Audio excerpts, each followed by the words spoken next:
नमस्कार दर्शक मित्रों, गुजरात नो आवाज में मैं प्रकाश आपका हार्दिक स्वागत करता हूं। आज हम गुजरात नो आवाज में मिलेंगे ऐसे एक महान स्वामी संत से जिन्होंने 26 साल से गौ रक्षा के लिए पूरे भारतवर्ष यात्रा की है। ऐसे अखिल भारतीय विश्व गौ संवर्धन ट्रस्ट के अंतर्राष्ट्रीय अध्यक्ष स्वामी श्री अवधूत रामायणी जी से। स्वामी जी नमस्कार, गुजरात नो आवाज में आपका स्वागत है। स्वामी जी, ये गौ रक्षा के लिए आप कार्य कर रहे हैं और गौशालाएं बन रही है, तो उसका मुख्य हेतु क्या है और गौ रक्षा बचाने के लिए क्या क्या प्रयास करने चाहिए? जब मैंने पहली बार इस बात को पढ़ा कि गाजियाबाद के मुस्लिम वैज्ञानिकों ने 3 मुस्लिम वैज्ञानिकों ने लगातार 2.5 साल तक एक प्रयोग किया और उन्होंने उस प्रयोग के द्वारा एक रिपोर्ट में ये बताया कि जब भी किसी भी गौवंश के प्राणी को डराया जाता है, धमकाया जाता है, भूखा प्यासा रखा जाता है या उसके ऊपर हमला किया जाता है या उसके ऊपर कोई भी तरह का अत्याचार या कत्ल किया जाता है, उस समय उसके शरीर में से ultra biochemical cosmic radioactive negative waves rays thunders effects और रिजल्ट्स पैदा होते हैं। ये मुस्लिम वैज्ञानिकों की रिपोर्ट में वो ये बता रहे हैं कि वो एक बहुत बड़ी विनाशकारी ऊर्जा पैदा होती है। उसका ज्यादातर भाग जमीन में अंदर जाके भूगर्भ की रचना को डिस्टर्ब करके धरती कम सुनामी पैदा करते हैं और बाहर रही हुई जो तरंगे हैं विनाशकारी, वो आदमी के सीधे दिलो दिमाग मस्तिष्क में घुस के विकृति पैदा करती है। उससे क्रूरता, हिंसा, भय, भूख, भ्रष्टाचार, व्यभिचार, बलात्कार, लांच, रुष्वत, झूठ, छल, कपट, पाखंड, ये जितनी भी बुराइयां हो रही हैं सारी दुनिया में, आतंकवाद, नक्सलवाद, ये मुस्लिम वैज्ञानिक ये कह रहे हैं कि ये गौहत्या से पैदा हो रही हैं। और उन्होंने सुप्रीम कोर्ट में रिक्वेस्ट किया था, जनहित याचिका की थी कि तुरंत इस पे प्रतिबंध लगाया जाए। दुर्भाग्य से चीफ जस्टिस ए अहमदी ने उस अर्जी को रिजेक्ट कर दिया था, एक ऐसा मौका बना था।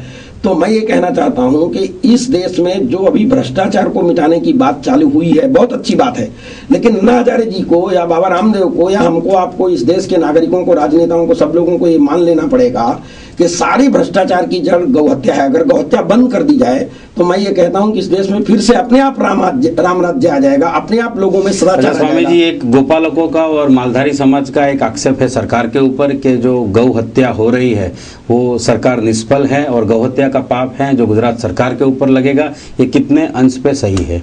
इनका जो आरोप है वो आरोप तो पूरा प्रदेश के सामने खुलेआम ही है, क्योंकि इतने साल हो गए, कई सालों से सुप्रीम कोर्ट के द्वारा जो कानून बना हुआ था, तो ये पुलिस प्रशासन और होम डिपार्टमेंट, उसके लिए जरूरी कोई जीआर बाहर पाड़ना चाहिए। टाडा है, पासा है, पोटा है, इतना कड़ा कानून। मैं तो कहता हूँ कुछ टाडा पाटा पोसा की जरूरत नहीं है। गुजरात से शुरुआत करो, गौ हत्यारों को सजाए मौत, फांसी की सजा ये मोदी सरकार दे। मोदी जी ले। तो आपने कभी आवेदन दिया है सरकार को? सबको दिया है, सारी सरकारों को। हमने मुख्यमंत्री को 65 साल हो गए भारत को आजाद होते हुए, गुजरात के भी कई साल हो गए, आप भी 24 साल से यात्रा कर रहे हैं, 26 साल से, फिर भी आपने कुछ उपलब्धियां क्यों हासिल नहीं की इस बारे में? नहीं, उपलब्धियां तो हुई। कुछ राज्यों में आंदोलनों के चलते गौरक्षा के लिए कानून बनाए, लेकिन उसका कानून का पालन कराने का काम सरकारों का है। वो नहीं, मैं गुजरात सरकार की बात कर रहा हूँ। गुजरात सरकार पूरा उसमें अब ये मालधारियों ने हमला चालू किया है तो कुछ जगना चालू की है, नहीं तो हम लोग तो शुरू से ही हर बार हम मुख्यमंत्री को मिल रहे थे, होम मिनिस्टर को मिल रहे थे, होम सेक्रेटरी को लिख रहे थे, डीजीपी को मिल रहे थे। कितना हमने काम किया, कितनी मेहनत की, कितने प्रेस कॉन्फ्रेंस किए, कोई ध्यान ही नहीं दे रहे थे। अब थोड़ा दबाव बढ़ रहा है, अभी लोग बोल रहे हैं अभी ये कांग्रेस वाले ये करवा रहे हैं। अरे बहुत अच्छी बात है, मैं तो कांग्रेसियों को कांग्रेचुलेशन देता हूँ कि वो पहली बार गौरक्षा का मुद्दा उठा रहे हैं, मालधारियों के द्वारा उठा रहे हैं, तो बीजेपी क्यों नहीं? अगर कांग्रेस वाले मुद्दा उठा रहे तो आप ऐसे क्या मानते हैं कि एक राजकीय ये लोग रंग दे रहे हैं इस मुद्दे को? मुझे राजकीय रंग से कोई मतलब नहीं है, लेकिन कोई भी गुजरात सरकार अगर ये मुद्दों के लिए फेल हो गई और कांग्रेस सरकार ये अगर मुद्दा उठा रही है तो एक राजकीय रंग हो गया। राजकीय रंग वो कुछ भी हो जाए, मेरे को तो सिर्फ इतना मतलब है कि गौरक्षा के लिए कौन बोल रहा है, कौन कर रहा है, उसके प्रति हमारी सहानुभूति और समर्थन। स्वामी जी, अगर आपकी बात करें, आप 26 साल से, अब कुछ ही महीनों से आप दिख रहे, तो आप अज्ञातवास में थे, आप कहाँ थे और किस मुद्दों पे क्यों नहीं लड़ रहे थे? नहीं, हम सब जगह लड़ रहे थे। हमने बहुत सी प्रेस कॉन्फ्रेंस किया है, पूरा आईबी में रिपोर्ट है। सबसे ज्यादा हमने हमारी संस्था में, हमारे लोगों ने पूरे देश में काम किया है। मैं अलग अलग कई संस्थाओं से जुड़ रह करके देश में, पहले अखिल भारतीय गौरक्षा महाअभियान समिति में भी मैं काम कर रहा था, मैं शंभू महाराज के साथ काम कर रहा था, वीर बजरंग दास जी बाबा लाकरोड़ा वाले के साथ काम कर रहा था, और बहुत सारे प्रेस कॉन्फ्रेंस किए, बहुत बड़े गौरक्षा सम्मेलन किए, बहुत बड़ी आवाजें उठाई है हमने। ऐसा नहीं है, शायद आपका या मीडिया वालों का उसमें कितना ध्यान वो कई गैप हो गया। अभी पिछले कुछ समय हमने कई प्रेस कॉन्फ्रेंस किया, कई बार हमने अपील की है।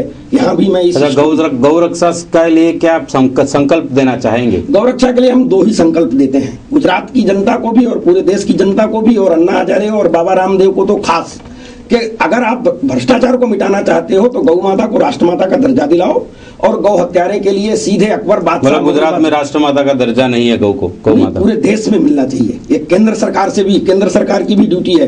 केंद्र से, भारत की संसद से एक ऐसा कानून बनना चाहिए, सार्वभौम कानून बनना चाहिए जो फर्जियात कंपलसरी सभी राज्यों में लागू किया जाना चाहिए। सजाए मौत, फांसी की सजा गौ हत्यारों को, इससे कम की सजा में गौ हत्या बंद नहीं होगी। आप एक तरफ कह रहे हैं कि कांग्रेस सरकार ने मुद्दा उठाया अभी कुछ दिन पहले ही, जहां पे यहाँ बीजेपी रूलिंग पार्टी है, और आप एक तरफ कह रहे हैं केंद्र से ये मुद्दा बनना चाहिए, कायदा बनना चाहिए, केंद्र में भी कांग्रेस की सरकार है। नहीं, ये एक शुभ संकेत है। एक शुभ संकेत है कि अगर गुजरात में कांग्रेस के लोग गौरक्षा के मुद्दे के प्रति सेंसिटिव हुए हैं तो उनको हम ये भी समझाने की कोशिश करेंगे कि आप अपने राष्ट्रीय जो हाईकमान है उसको इसमें कन्विंस करिए, हमको ले चलिए, हम कन्विंस करेंगे कि भाई इस मुद्दे को हम राहुल जी से मिल सकते हैं, सोनिया जी से मिल सकते हैं, राष्ट्रपति से मिल सकते हैं। स्वामी जी, गौ रक्षा के लिए दोनों सरकारें फेल है, केंद्र की कांग्रेस सरकार और गुजरात की बीजेपी सरकार। हम यहाँ बात को अपनी पूर्ण करेंगे क्योंकि हमारे पास समय बहुत ही कम है। स्वामी जी, हमारे साथ बातचीत करने के लिए खूब खूब धन्यवाद। हम बात कर रहे थे अखिल विश्व गौ संवर्धन ट्रस्ट के अंतर्राष्ट्रीय अध्यक्ष स्वामी श्री अवधूत रामायणी जी से।